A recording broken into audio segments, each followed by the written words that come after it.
Niaje my guy? Mimi niko fiti. Unaitwa nani? James Mulamba. James Mulamba. Kutoka hii wiki Mulamba. Sorry. Hii kutoka hii wiki anza tumekuwa tukishughulikia mambo ya Gachagua. Sijui unaonaje shughuli venye ilikuwa? Naweza ongea kwa kizungu kidogo. Haina. Well, as a country we've been wasting time focusing on the wrong things. Yeah. You understand you're in government but you still understand. Yeah. We have our priorities wrong. Yeah. How we put all our energies to impeach Gachagua or to not put the same energies to ensure that counties have received their allocation is puzzling. How we put so much energy on the impeachment of Gachagua while university students are at home because lecturers have gone on strike, and the university academic staff union has also issued another strike notice because whatever deal they were given by the government did not go through, and they feel cheated by the government.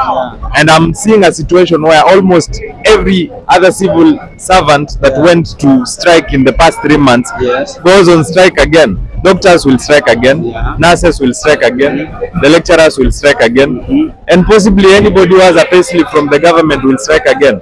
Ni vile tu nyinyi hamwezi strike because ni against your code of ethics.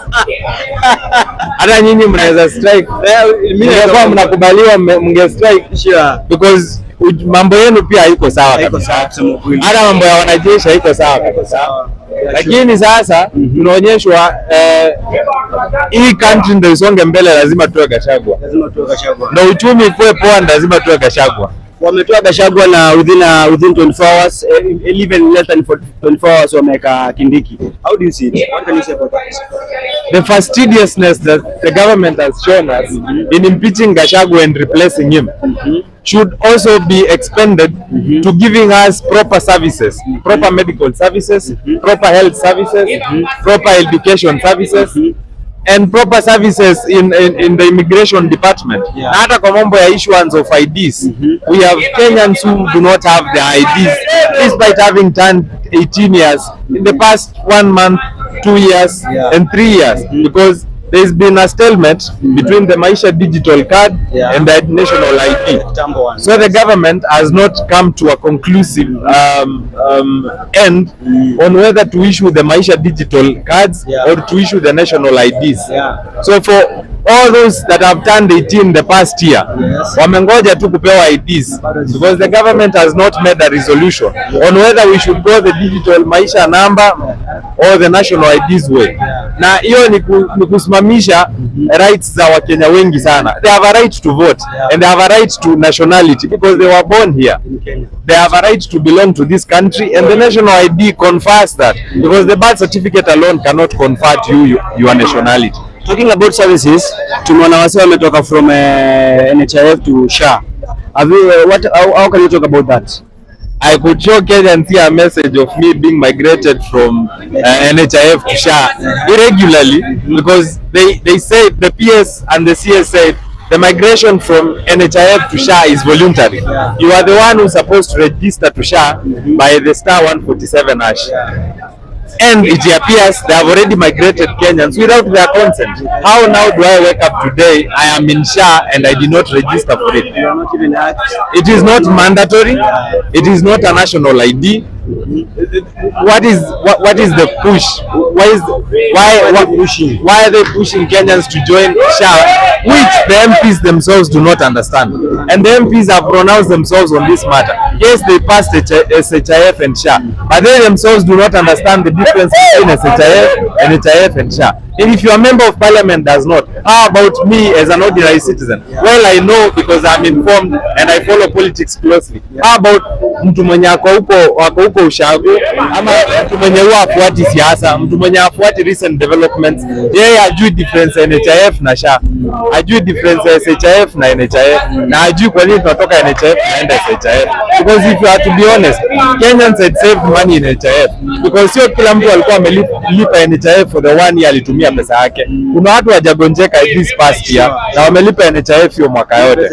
It's an insurance. Kuna pesa imebaki hapo. The government is not telling us how much money they had in NHIF, but they are telling us we need a 104 billion system, the new SHIF. Na wanasahau they could have upgrade the NHIF system. Wanasahau NHIF ilikuwa na pesa yenye watuambia. Sasa wanatuambia 104 billion hawana. So they need a Safaricom consortium yenye kuna bibia David Ndii hadi Lawanja and the Safaricom company itupea 104 billion za kufanya an SHIF new system, while we would have revamped the NHIF system with less than 1 billion. Anthony Kibagendi asked them these questions, but they would not respond because they knew he's factual and he's right, and they did not have the correct responses for this. So moving from NHIF to SHIF is another scandal. Kuna pesa ya NHIF imepotea na hawataki kutuambia, na hii 104 billion wenye wana insist ni pesa wanataka kuiba, because haieleweki vile tunahitaji 104 billion ya kutoka NHIF kwenda SHIF na hakuna system hii Kenya ishai cost more than 10 billion. System ya Safaricom, which is the most complicated system, haijawahi ili cost 10 billion shillings, na Safaricom is one of the biggest companies we have in Kenya, na kama system yao inaweza cost 10 billion shillings, utaniambiaje system ya SHIF ita cost 104 billion? NHIF yenyewe haiku cost hiyo pesa, ili cost less than 5 billion. Kwa nini tuende kwa system ya 104 billion? Kuna ukora inapigwa mahali, kuna calculation inapigwa mahali, na hii maneno ndo labda walivurutana na Gachagua, because hizi interest zinakuwa kwa serikali, zinakuwa kwa wote.